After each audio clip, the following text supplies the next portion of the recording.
Oh, and we're live. Look at that. Look Look at at that. that. Look at that.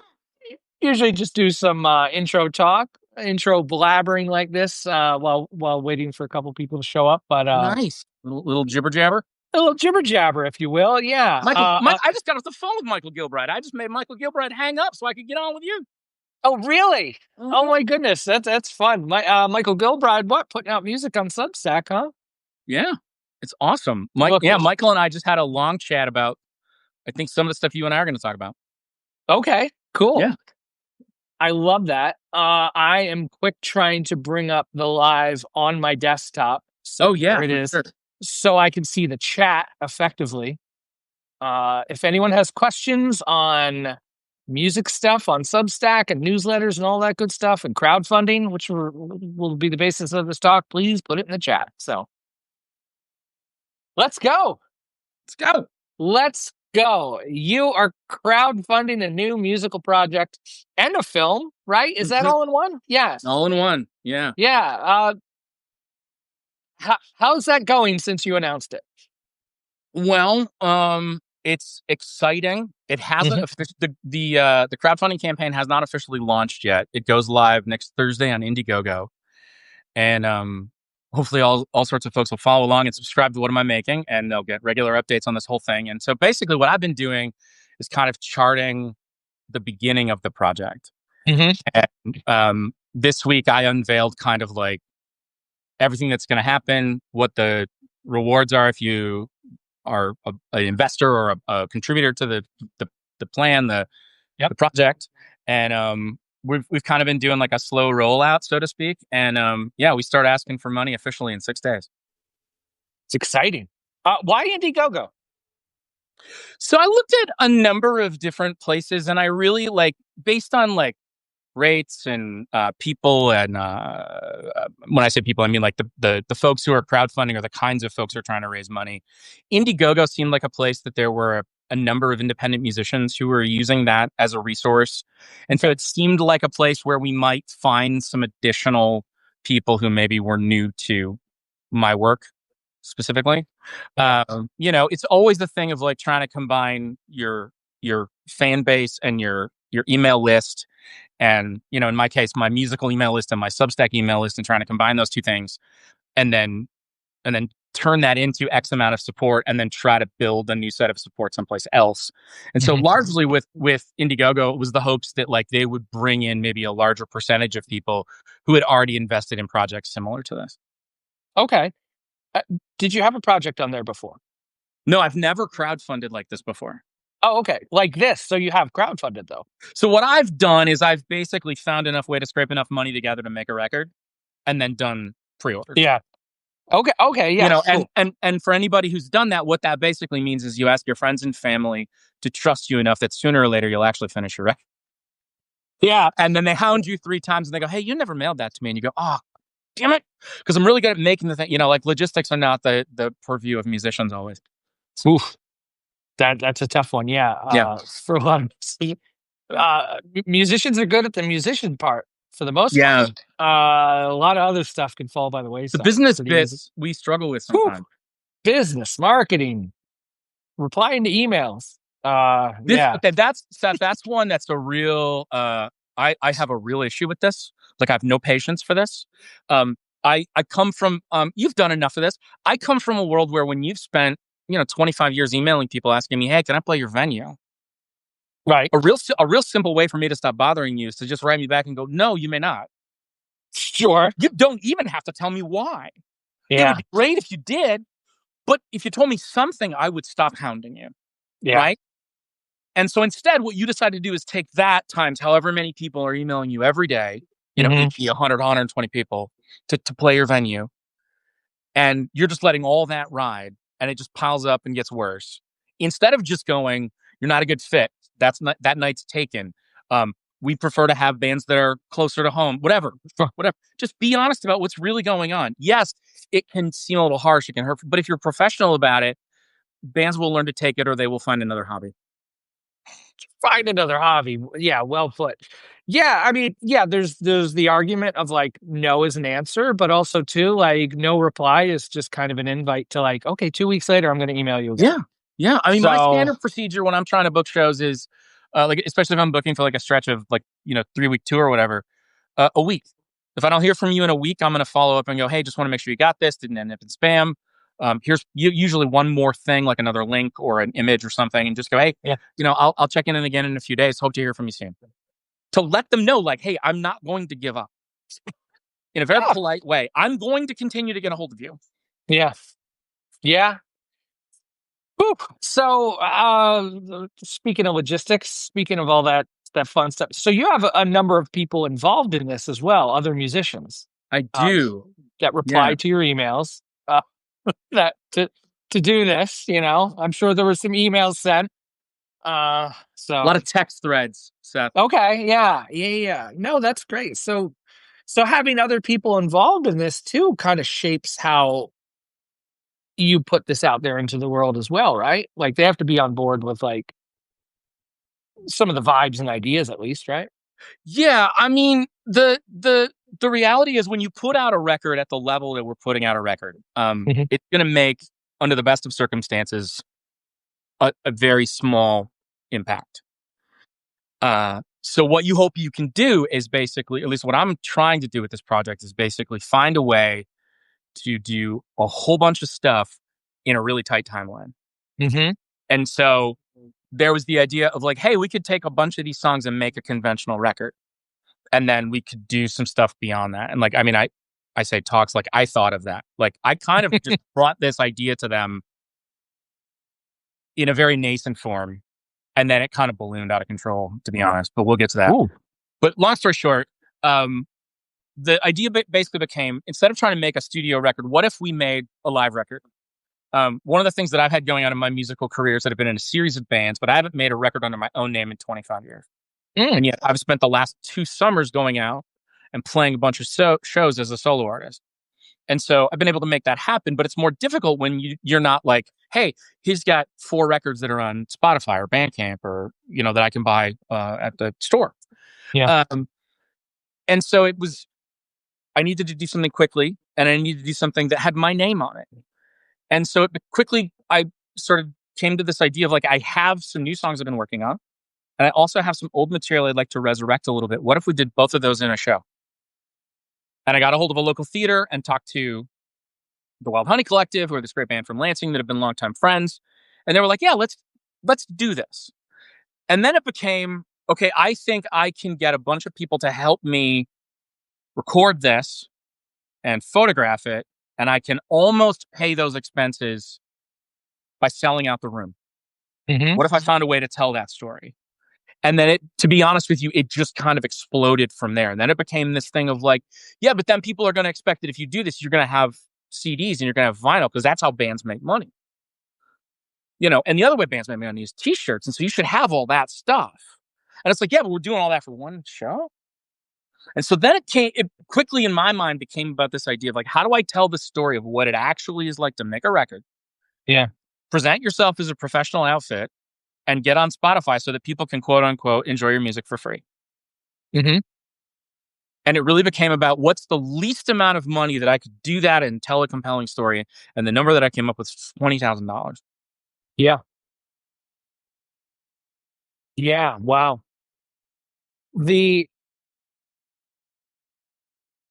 telling the story and the logistics behind it, and I mean, you laid out the dollar amounts in that post. Um, have you gotten some interesting reactions to that? Like, 'cause a lot of people don't know that, like, oh, I support this artist on Spotify. Okay, yeah, they make a tenth of a penny. Oh, wait, no, I thought I was supporting them. Like, what are people's reactions to some of these numbers? I think a lot of sort of well-educated music fans are kind of aware that the streaming economy is not necessarily a very fair platform for artists. I Mhm. don't know that they know how dire the circumstances are. I mean, my audience, I talk about it so often, I kind of get made fun of, which is fine. Like All that right. means I'm telling the story enough that people are paying attention. Yeah. I don't want to make it the sole purpose of what I do, and I don't ever want to be like, the get off my lawn, take that approach. But like Sure. at the same time, I also want to say, like, you love music, you think music's one of the most important things in the world, you want it to be there all the time. we all want to get as much value for our investment as we can. But when you're spending $15 a month, you are leasing songs. You are not owning them. You are not investing in them. And so what happens is no one winds up investing in the artist. And nobody understands that not only does the artist not get paid very much, the artist is the last person in the chain to get paid. Mm-hmm. And so the whole point of doing a project like this is to say the bare minimum way to do this, the way people sort of expect you to do it, is to spend, something like 15 or 20 grand. Mm-hmm. And there's not really a way to, I mean, like people that sit there and go, well, $20,000 is a lot of money to make a record, Matt. Yep. And if I want to make 500 vinyl records, I got to spend about $6,500 to do it. Now, this is going to be a little bit more than a normal price, which would be about $5,000. Or excuse me, no, it's going to be five grand to do it. I could normally have done it for about 35, but we're doing a double album because it's going to be a full show. Wow. So we're spending a little bit more money on vinyl. But again, whether you're talking about $3,500 or $5,000, you're talking about a very significant investment that most bands are never sure they're going to get back. Oh, yeah. Right? And so my whole thing is, what if we could find a way to pay for this and to tell the story, to get it up into the world, and then show people sort of the tip of the iceberg that they normally get to see. Because what everybody gets to see is they get to see, and this is a good week to do this, they get to see Taylor Swift go on a podcast and announce her record. True. They don't see the years and years of work that she put into that hour that she spent on that podcast. Mm-hmm. And so let's tell that story. Then let's also tell the story of what it's really like to be a truly independent artist and how long the odds really are. And what does that say about the way we invest in our culture? Yeah, we all feel like we're hurting for money. Yeah, we all feel like we would like one less subscription in our lives. Mm-hmm. So let's prioritize. I've got stuff in my life that I can cut out, that I'm going to cut out long before I stop investing in music. I have things in my life that if music suddenly became twice as expensive, if I went from paying $15 a month to $30 a month for Apple Music, mm-hmm. I would cut something else out of my life. I would not stop listening to Apple Music. Yeah. Priority. Right. And I think most people are going to do that. And I don't think any artists are putting them in a position where they have to do that. Right. When Spotify raises your membership rate, they're still paying me 1/3 of a cent for a stream. Yeah. Right. Labor costs didn't go up. Right. Yeah. The important part here is the story, that it's not just, and I see this a lot over the decades, hey, we have a new album out, or hey, crowdfund my thing. Right. Like, you're on my email list, crowdfund this thing. Telling a story. Like, you're making the important thing here that I really love is, like, I mean, to do it in a theater, to like bring people together, to make it an event, is the amount of tension involved in that, the risk involved in that. Like, people got to show up at the theater. Yeah. And we got to play well. You got to play. Right. Yeah. Right. This is not, hey, let's do another take. Right. Yeah. Like, we get a sound check and we get some rehearsals and we get, we're working on a warm-up show or two.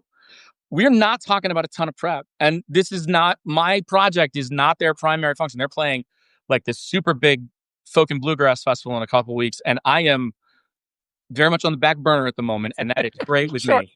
Yeah. Yeah. And so, like, it's a really short window to kind of make something that I hope is going to have a little bit of permanence. Yeah. Yeah.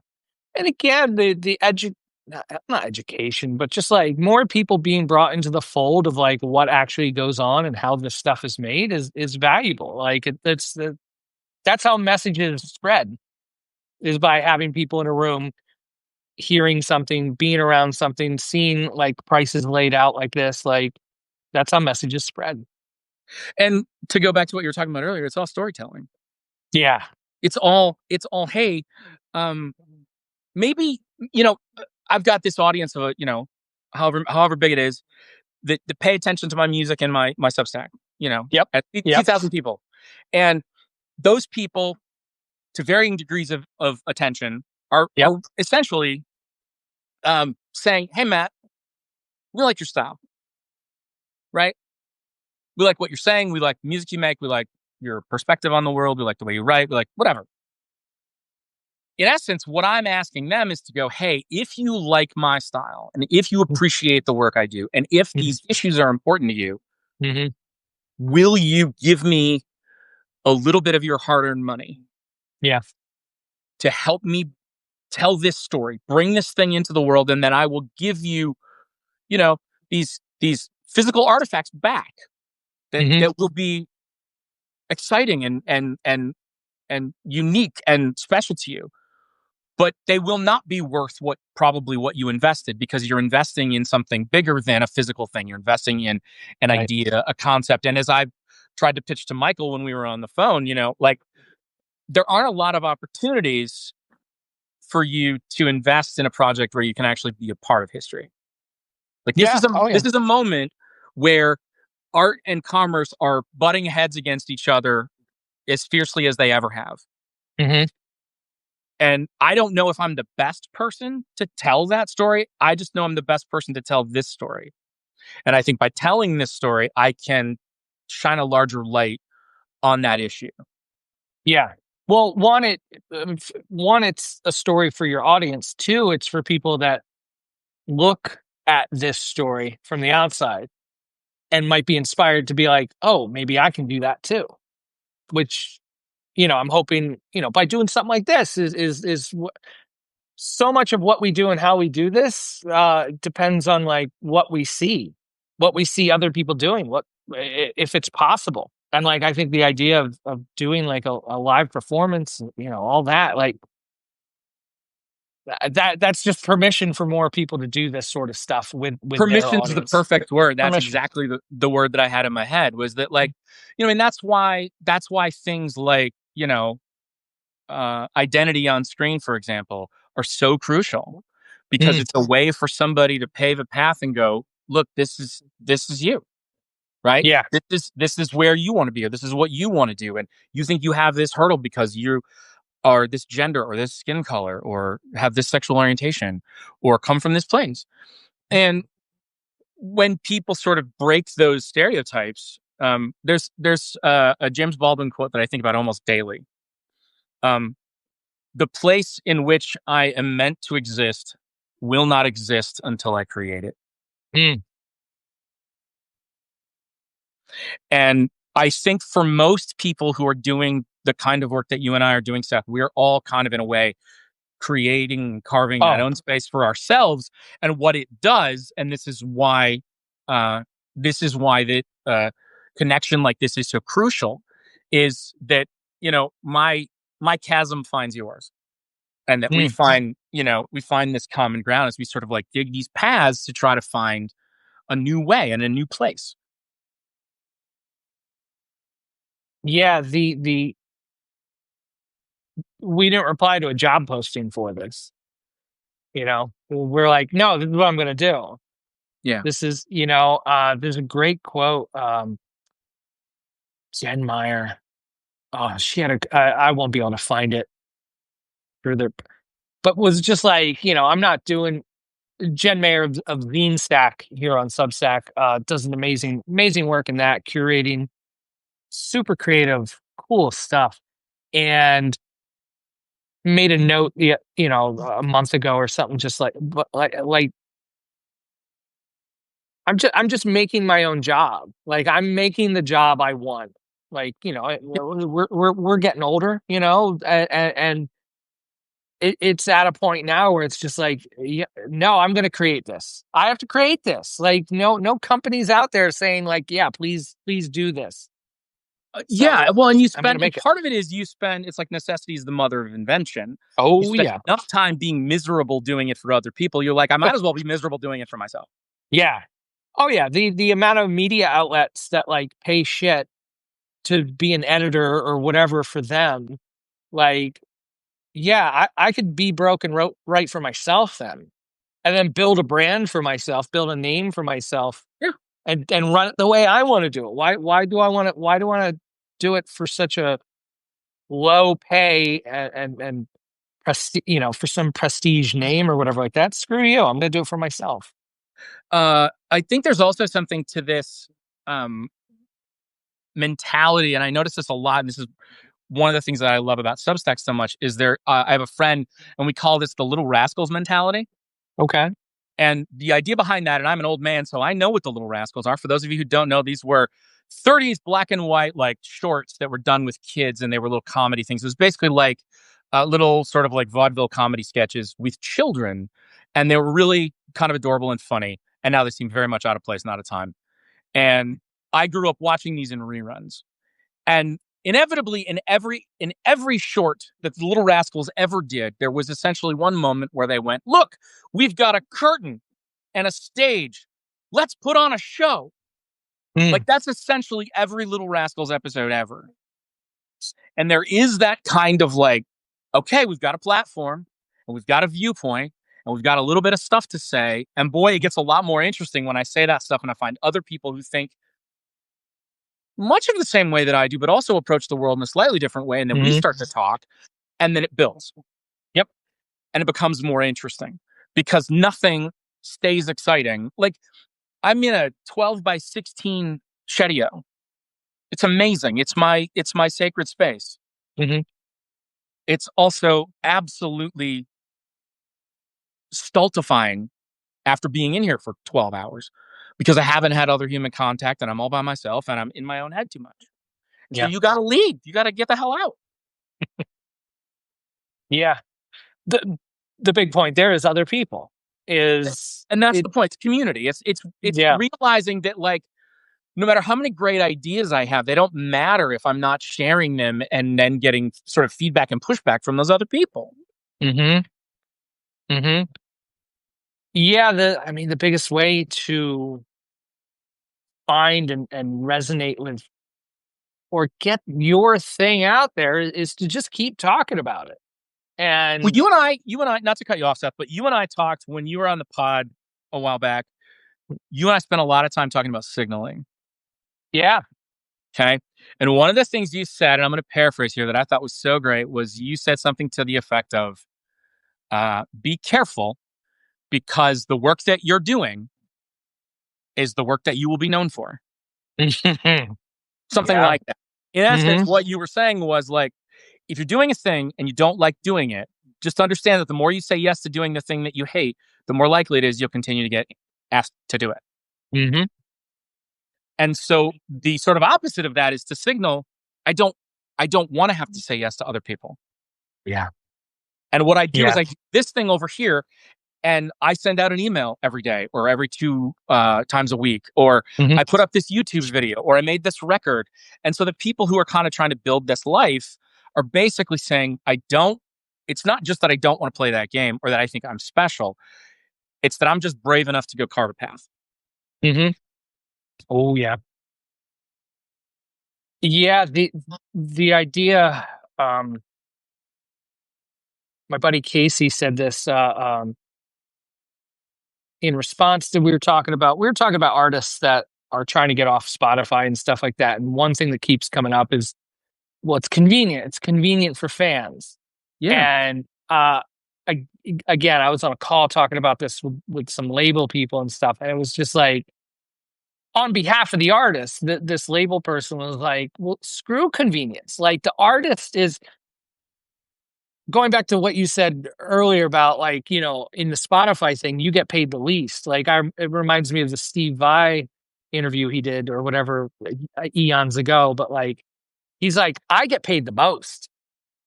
Like he started his own little record label when he was a scrappy, just getting started in this. Like he's like, I get paid the most. And I just love that. And like, so pushing that more towards, I'm the artist. Like I call the shots. I play where I want to play. I set up shop where I want to like, it's like, a fan that would be like, oh, you're not on TikTok. I'm only on TikTok. Well, sorry. I don't know what to tell you, man. Like, I hope TikTok is effective for you. I hope you're having fun. I hope you're finding fans. sure. I hope you get community. I'm not shitting on TikTok as a thing. I just think, like, are you on TikTok saying something? Are you on TikTok communicating anything or sharing anything or getting anything back? Or are you just getting views? Oh yeah. Right? Yeah. Like, is it sort of like a value exchange? Or is it that you're doing it?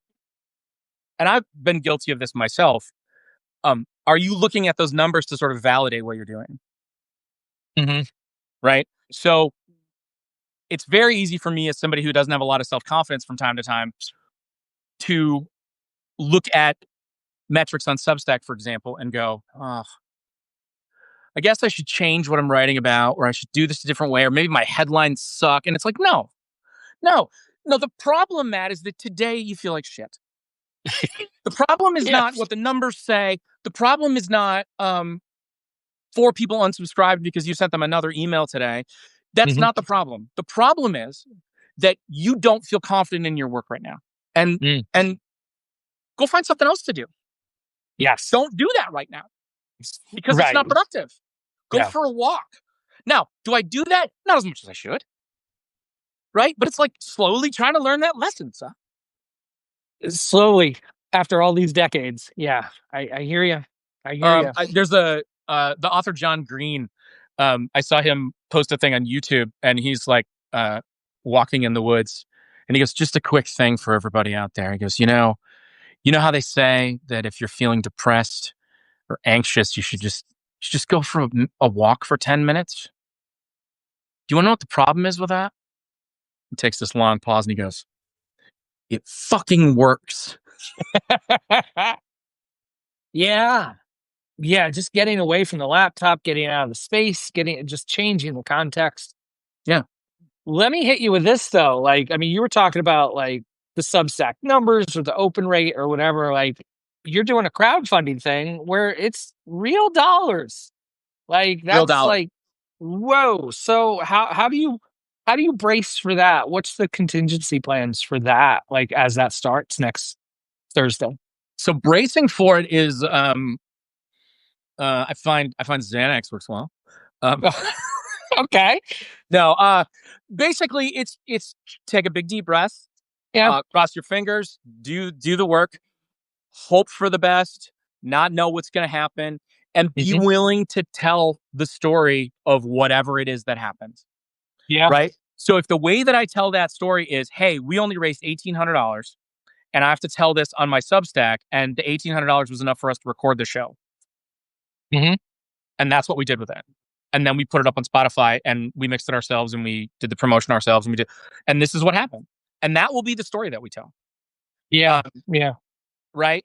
But the other angle of that is basically continuing to tell the story of, hey, this is how funding is going while crowdfunding is happening. To Oh yeah. say, this is what we're trying to do. This is what we've been asking people for. This is the response we've gotten or not gotten or that has been Hmm. mid-lated. And this is where we are. And this is how I am kind of looking to prepare. And I can't write those posts and envision that thing until it happens. Yeah. Right. Yeah. You know, I don't know what it's gonna look like, even if it succeeds. Right. Yeah. I could tell you, Seth, I have a friend or a rich uncle or a eccentric neighbor who's gonna go, oh Matt, you need 20 grand? Here's 30. Right? Go to town and pay mortgage up ahead a little bit. Hmm. That would be amazing and it would take a lot of the Sure. pressure off. But I still have to go make a thing, and I can't tell you what that thing is going to look like. And I Right. can't tell you because all we're talking about doing is basically making, promoting, and releasing the thing, and then making a movie to tell the story. Yeah. I can't tell you that no matter how great that is, without a PR campaign and a little bit of luck, no one will ever hear it. Right? So we could spend $30,000, tell an amazing story, get a film out of it, put it up on YouTube, put a record out on Spotify, press 500 records, and it's a giant wet fart. Good. And then you turn around and you tell that story. And Hmm. then I got to look at myself and my plan and go, okay, what what did I do wrong? What didn't I prepare for? What Mm. what could have been handled differently? Was this too much of an investment that should have been spent over here? And then you start to unpack that Mhm. and look at it. And then you look at it and go, or is it that trying to do this is like trying to get drafted into the NBA? Mm. And I don't know that the odds are that long, Seth, but I think what we're realizing is we're getting to a point where like you are going to have people who have no choice but to do this as a hobby and Mhm. still be required to do it at a professional level. Mm. And then you're going to have mega stars and you're not going to have a lot of people in between. Oh, for sure. Right. And so what I'm saying is, I don't know how many millions of people watch that Taylor Swift podcast. Everybody knows how that works. Yeah. Everybody watched the Eras film. Mm.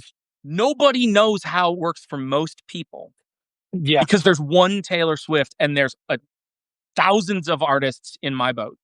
Yeah. They may not look or sound or present like I do, Yep. but we've all got a lot more in common with each other than we do with Taylor Swift.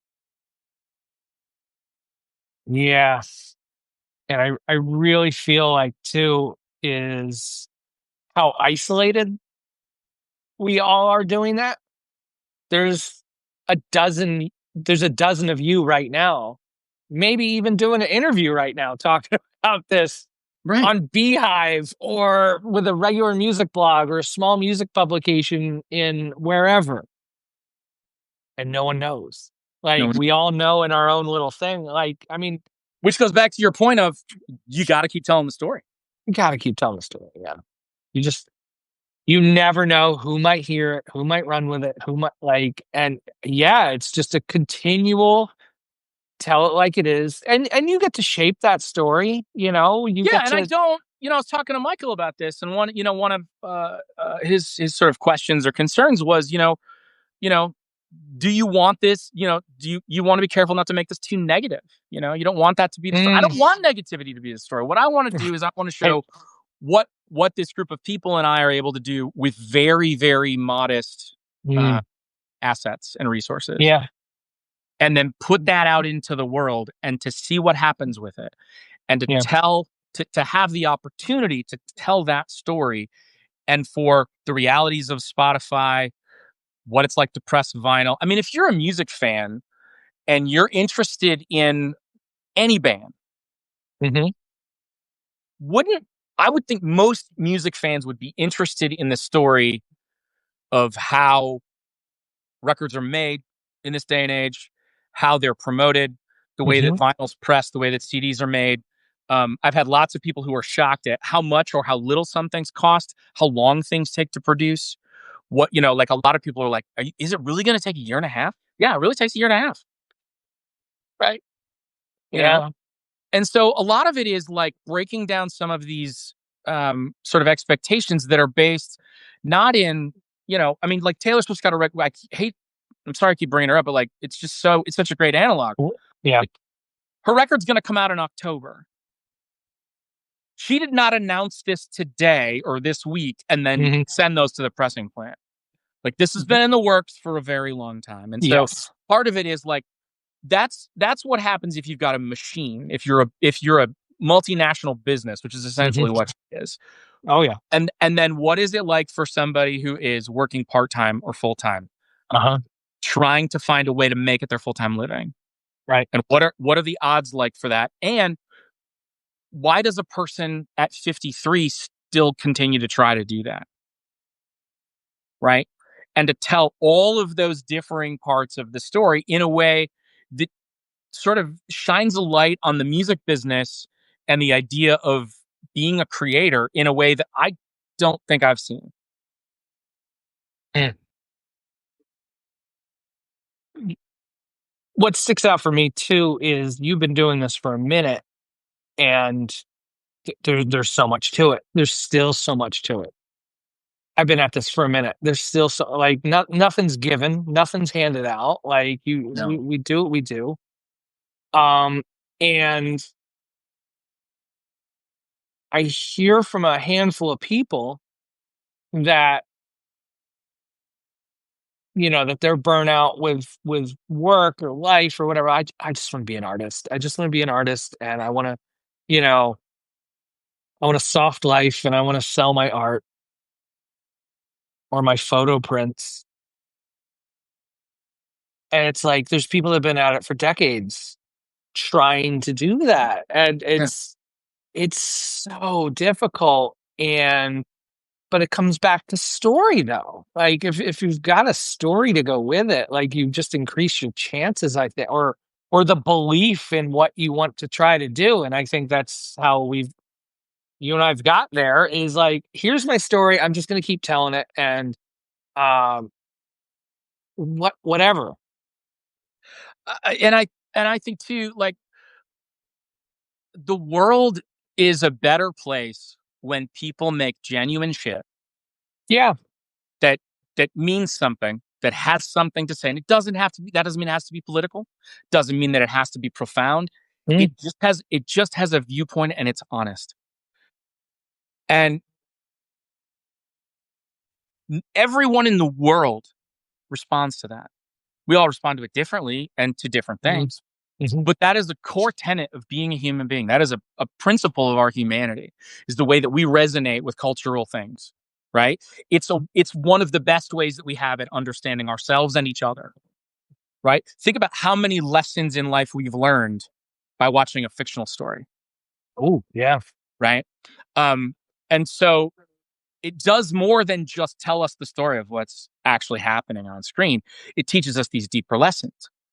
And I think in doing the work that you and I are doing, what we're continually trying to do is basically put work into the world that we would like to see, Mm, yep. and to make the sort of connections that we want to make. All I want, all I want from my work, Seth, is the ability to do more of it. I want to do more work. Yeah. Right? Yeah. Like, I was having this conversation with Emma Swift, who's a terrific singer songwriter, and I was like talking about work life balance. She's like, "Man, I don't have any work life balance." I'm like, "Neither do I."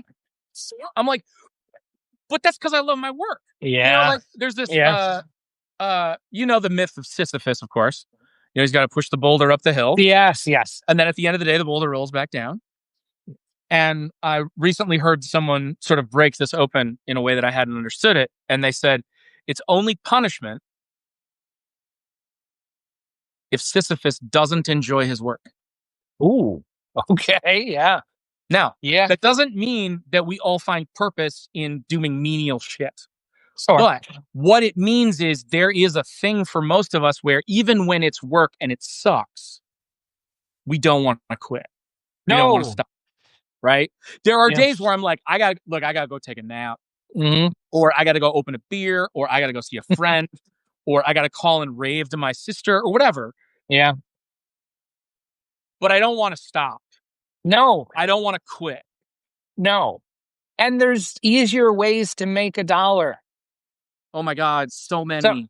so like this, it's to make any dollars in this pursuit of what we do, is it's damn hard. And but again, going back to the core part of what you're doing here, is you're telling a story. You're telling a story. You're making it about more than, "Hi, I have an album coming out, and I if you want to help me mix it, pay for mix it." That, like, it's not just that. It's like, no, I'm doing this big Right. thing with a bunch of other people. There's so many moving parts, and like Yeah. that in itself. I mean, that's the it sounds cheap, but it's like that's what reality television is. It's stories. It's Yeah. seeing people win or suck or lose or get kicked off the whatever. We love stories. I mean, the storage wars. It's a show about storage units. I mean, and what the people find in them and this and that. Sure, whatever. But it's like that's all it It's is. where did this come from? Why did these people have this? What is this going to mean to somebody else? Where's it going to go from here? It's all that shit. Why is someone parting with this family heirloom that's worth $11,000? What's the story behind that? If Mm. you're doing like a pawn shop kind of thing. Why Yeah, yeah, why right. are you selling this super rare Civil War rifle Yeah. that's worth $100,000, and you're going to let me buy it from you for $25,000. Why are you Mhm. doing like that? To me, that's more interesting than, oh, let's do like these detailed looks at the barreling. It's like, no, I want to hear about that person E- who's getting rid of the rifle, Yeah. Yeah. right?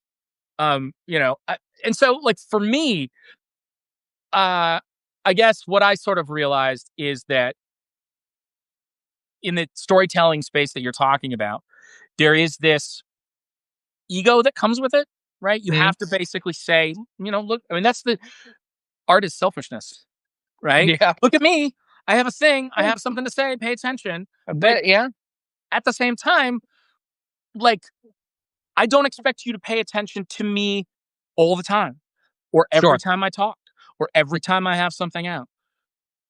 What I think is that if I keep telling a compelling story, a compelling way, from time to time, Hmm. you'll come back and you'll engage with it. Yeah.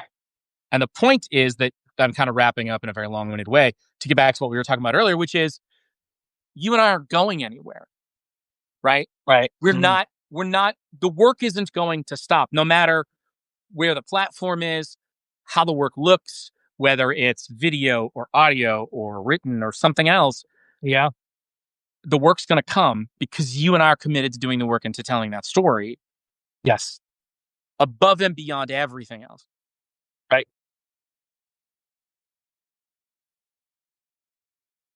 I never watched the show, but of course I've seen the clip on YouTube Shorts. But I think it's Ozark and that woman that screams, if you want to stop me, you're gonna have to kill me.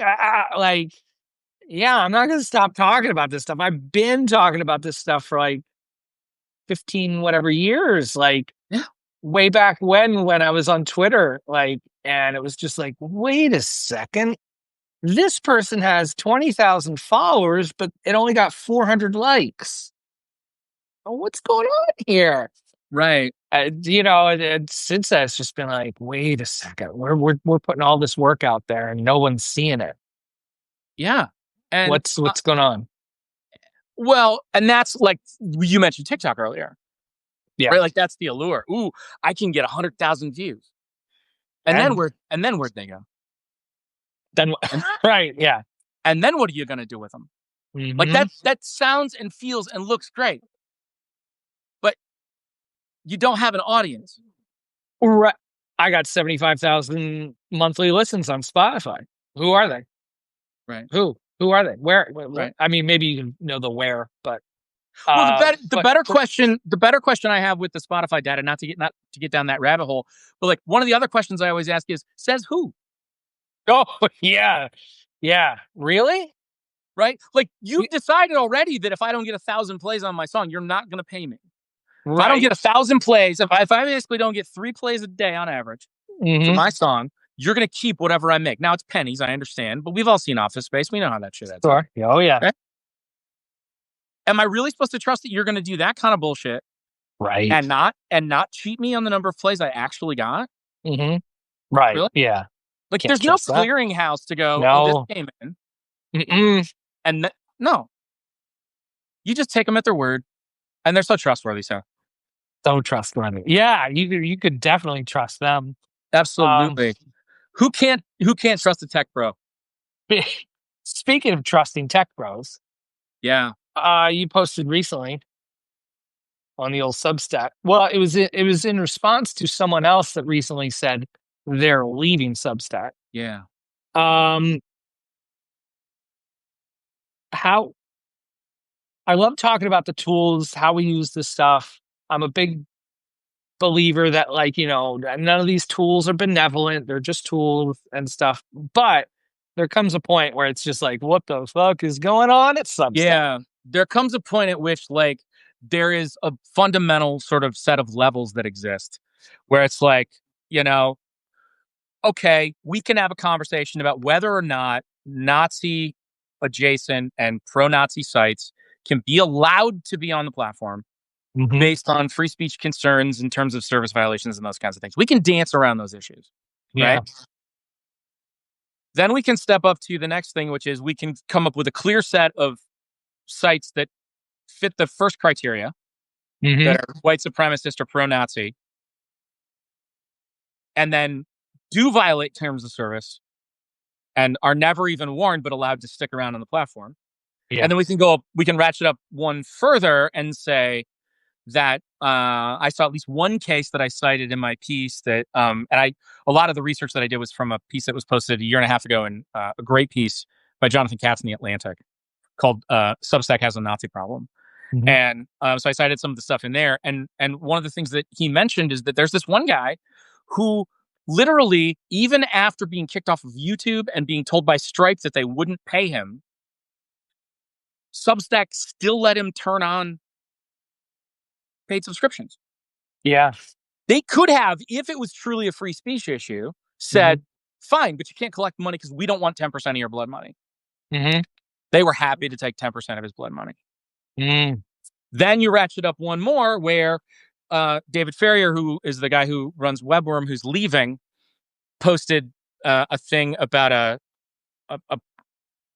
basically a plug, for lack of a better word, a promotion, a thing on the algorithm that showed up on his feed in notes in late July Yeah. for a National Socialists Substack page that had nearly 800 subscribers.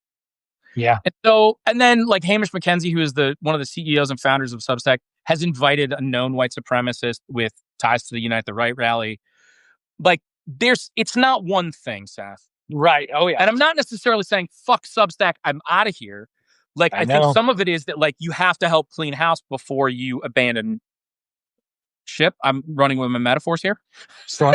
You get what I'm saying? Like I think I think as a user, I have a little bit of obligation, and maybe a small opportunity to try to talk about this a little bit, at least Yeah. with my limited audience, and Mhm. then to try to, again, maybe get some attention to have people understand that, like, look, yes, there's a lot of cool stuff happening on this platform, but it's also being funded by some people who have less than great ideas about the way the world should work.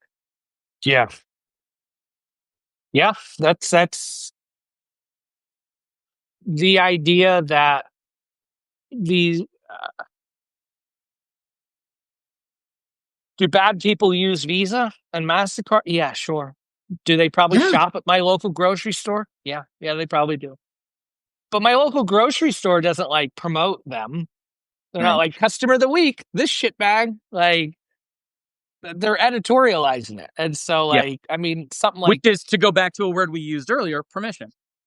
yeah, oh yeah, permit. Right. It shows, hey, we can hang out here too. Yeah. So yeah, the editorializing of it or promoting of it is the part that just seems so like there's so many other. Think of how many artists and musicians and so that you could bring into the Substack office and do an interview with. Well, Nah.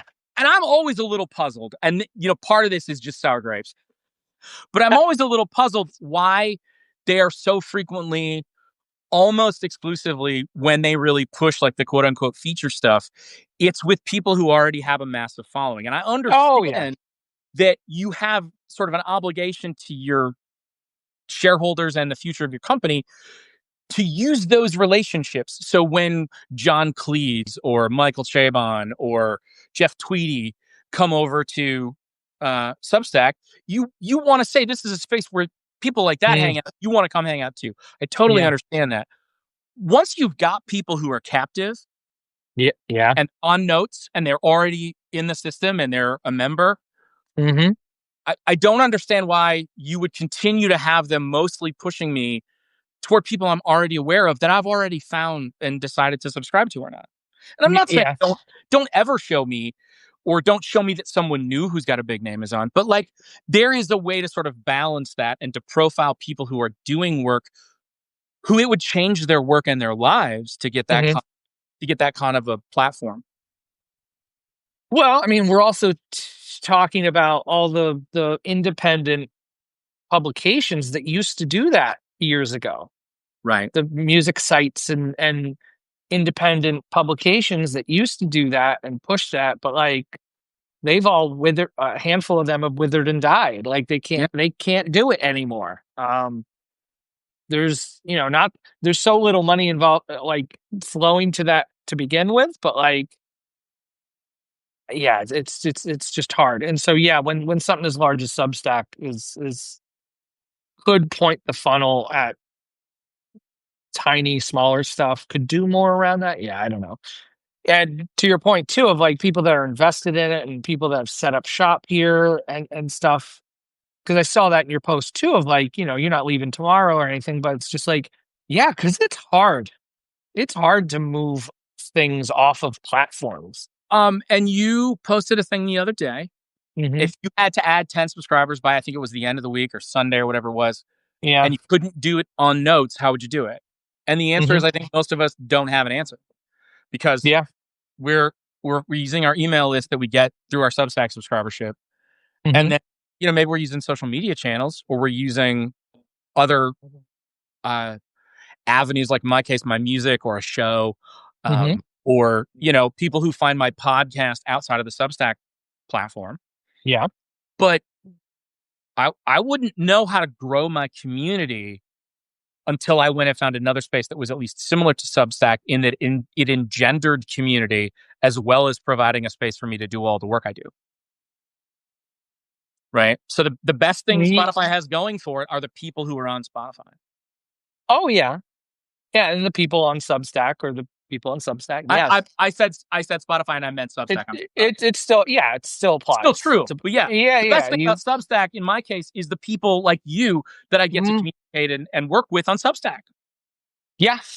Yeah. We discover one another because of this one place. My fear is just, and I've said this for a while, like centralized kingdoms of power aren't the answer. No. And I think the power part is what's at play here, is like these giant megacorp whatever things with funding and stuff, like those aren't the answer. I think a lot of us need to find and build our own things. There needs to be more than, I mean, we can look back at like, oh, remember when it was just MTV and stuff? Yeah, because it was just MTV. Yeah. You know, And look at the massive amount of money and cultural push that was required to make that a thing for a while. yeah, And yeah, we talk about it as this monolith. They showed music videos for a decade, yeah, right? They're music yeah. television. They've been in existence for more than 40 years. Hmm. For less than 25% of that time, they actually showed music. Yeah. I mean, I wouldn't have found out about Faith No More without Oh, MTV. like, Like, you know, me and my friends, Helmet and all these other bands. Yeah. exactly. Like, I grew up watching, you might probably remember this. I grew up watching 120 Minutes, Yeah. Oh, yeah. Yeah. right? And Yep. so, like, I found out everything I loved when I Yeah. was 13. Like, Yeah. it was like, holy shit, Echo and the Bunnymen's a thing. Sign me up. Yeah. And it was like, oh my God. Like, I can remember the first time I saw the Just Like Heaven video by The Cure. I was Wow. Yeah. 15 years old and it was like this mind blowing experience. I was at a Hmm. friend's house. It was like, holy shit, you can Yeah. do all of that in one song. This is amazing. How do I get more of this? And he was like, here's a tape. And he sent me home with 120 minutes. He's like, it's on every Sunday at midnight. Wow. And Yeah. the next time we went to the mall, I bought a blank VHS tape. So And tape them. Yeah. I would set the timer and then I would watch it Yeah. when I got home Monday after school. Heck yeah. Yep. Because there was a constraint. It wasn't available all the time. It wasn't, and right now everything's at our fingertips all the time. Yep. All the recorded music ever and ever will be is on our phones. Mhm. Every music videos aren't, special anymore because they're Right. all on YouTube. Right. And there's so very, I mean, like people make playlists or do, playlists on YouTube or Spotify or Mhm. whatever. There's not very much genuine, thoughtful, sort of professional level curation happening. Mm, There's yeah, a lot of I would say there's a lot of homogenizing. There's a lot of, sure. here's a bunch of things that sound the same. And so you wind up with channels on, I'm an Apple Music user, so I can go in and listen to chill or relax or Mhm. woody or indie or, recession pop or whatever. And they all have these sort of like vague kind of esoteric themes to them. And then you can kind of throw in whatever you want, but it's not like so much of the time when you look at if you like, or you're listening to I was listening to MJ Lenderman record the other day. Okay. Okay. So MJ Lenderman is a singer songwriter, and I know him because he was on the most recent Waxahachie album. And Mm. so you listen to the MJ Lenderman thing, and it's like, if you like this, you should listen to Waxahachie, obviously. And then it lists like 4 other people. They were all 4 people that I knew, and Yeah. that's fine. That's fine. And they were all very, very similar. And one of them was another band that MJ Lenderman is in, which makes total sense. But my hunch would be that no matter what my listening habits were, Yeah. I would have gotten those same 5 or 6 recommendations. Right. And so Right. it's not catered to me. It's catered to, this is kind of like the artist. And I understand how difficult it is to do all this, but this goes back to this is why people liked going to the record store. Yeah. Because even if I've heard 3 songs, or I've heard the whole goddamn thing now because I can do that and I can listen to it on my way to the store, Yeah. right? Even if I listen to it one time, to get back to your idea of stories, I can have a conversation with the clerk and he can go, this is really good, but I actually think you'd like the record before this Yeah. because it's more jangly. And this one's a little, the songs are good. And it's a little more aggressive. I think you'll like this, but I actually think you should start here because I think this is going to really fire you up. Mm-hmm. Spotify's not going to tell me that. Apple Music's not going to tell me that. No. No. A relationship with another Which being is going to tell me that. is why we need to move back to music blogs. Oh, 100%. Bring them back. We don't need another. We need a whole bunch of people. We need a whole bunch of tastemakers writing music blogs, talking about the music they like. Yeah, but Seth, just do that. Because years ago we did that and we all loved it. And then the corporations moved in, stripped it of all its soul and beauty, and put 90 ads on everything. And then of course we all hated it then. Yes. Oh, this sucks. And they gave us social media, which was nice and clean, and we could see everybody's things all in one place. And yeah, music blogs suck. They don't suck. We were just made to believe that they were. Well, when you ruin a thing, it's easy to think that the thing sucks. It didn't suck. It just sucked in the iteration that we last used it. It was great for a while. And it wasn't perfect. It wasn't perfect. No. Right? But there was a time where you would, my guess is you did this. I certainly did this. I read the 5 Pitchfork album reviews of my morning coffee. Okay, yeah, yeah. Right? And so I would get on there. I would get on Stereo Gum. I would get on, Pop Matters. There were a bunch of these. Aquarium Drunker. There were a million of them. And I would kind of, I would go through these mixtapes they made, and I would read about, I would listen to a track or two, because that was how you got stuff before Spotify. Was people would share a song, or they would share 2 songs from the record. Yeah. Be like, okay, there's a new record by so-and-so coming out. These 4 blogs all have different opinions. Mm-hmm. That's fascinating. And then you listen to the record and go, this one's actually more in my wheel. I agree more with this thing. And then you start to, over time, sort of realize where your taste falls. Yeah. Right. Well, let's go back to what Michael said here in the chat. He when we were talking about MTV, he put in here Martha Quinn for the win. One of personality, maybe my first genuine crush, Martha Quinn. So, well, sure, yeah.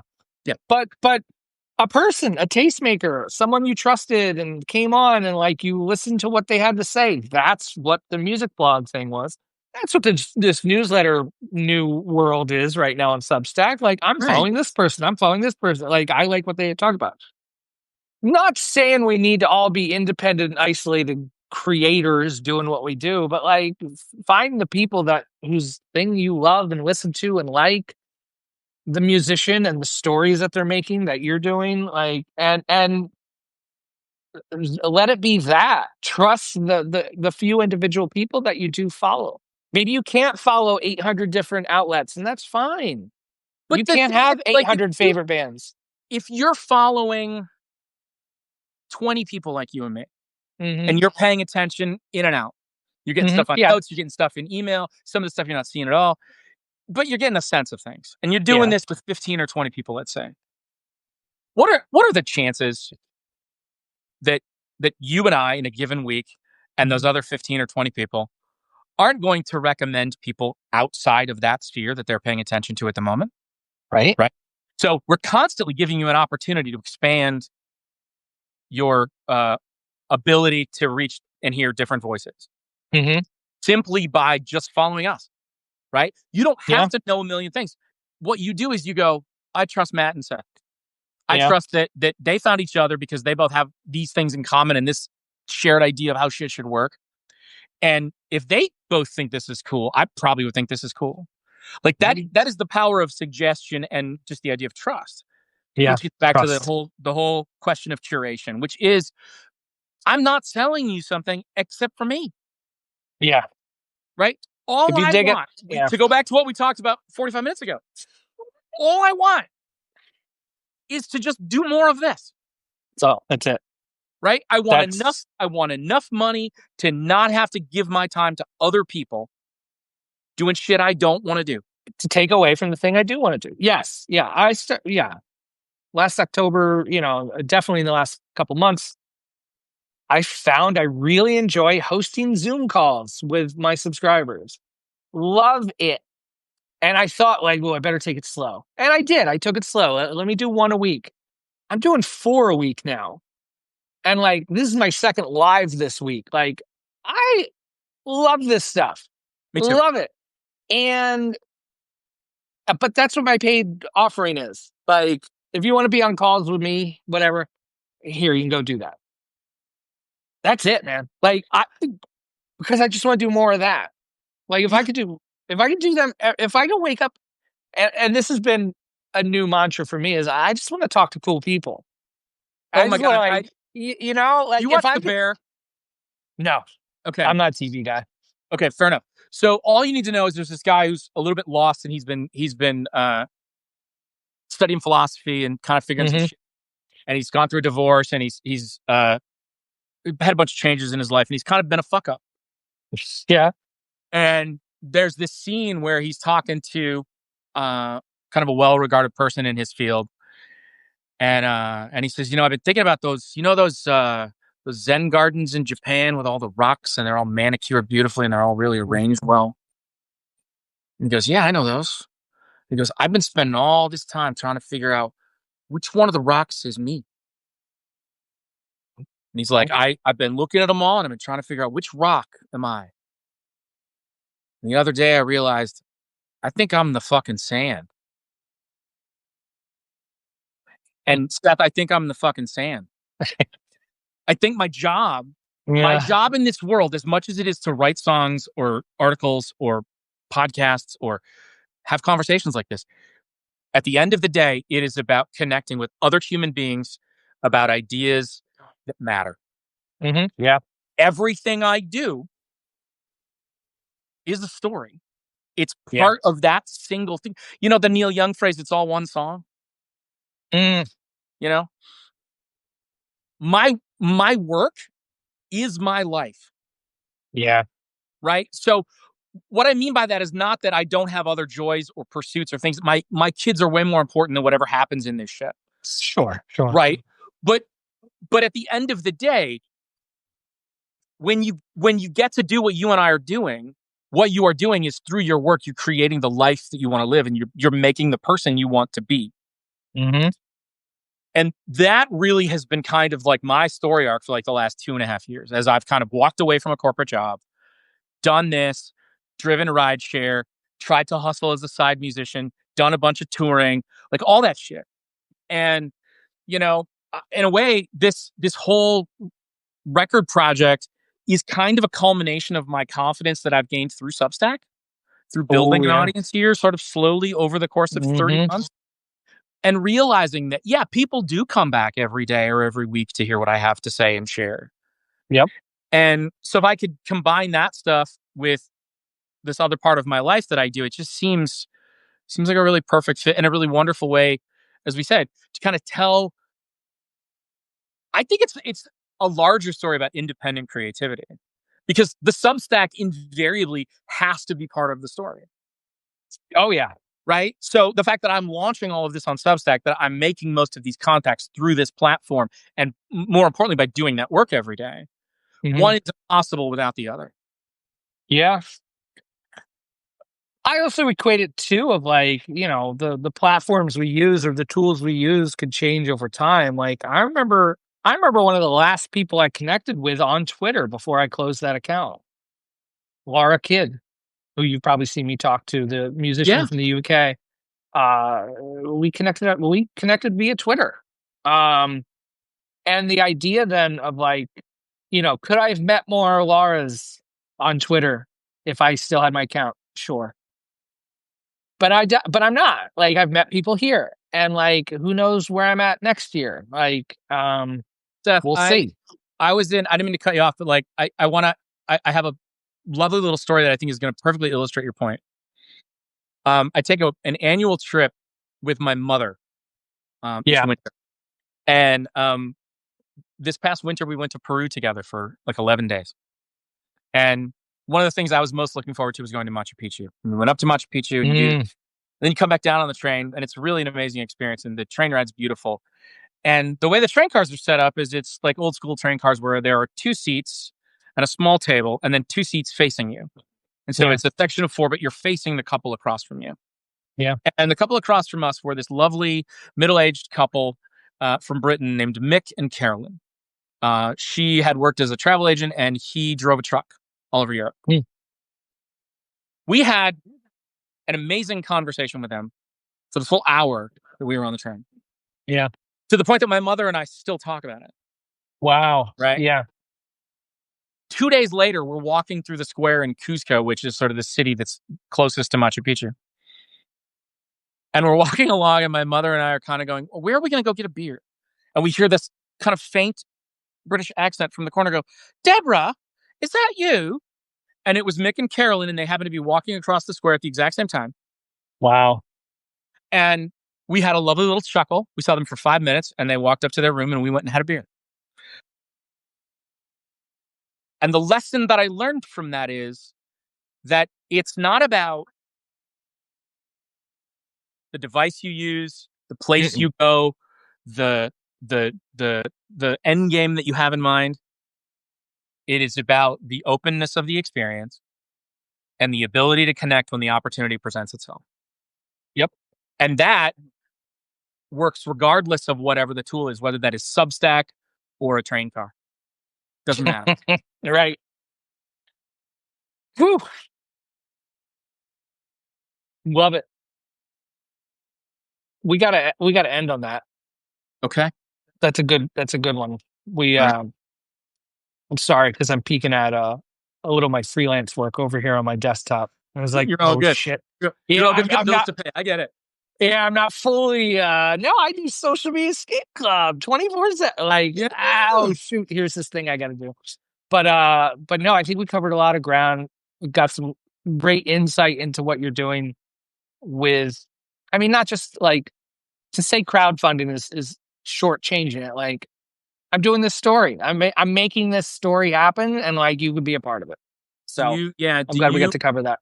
do you want to be a part of telling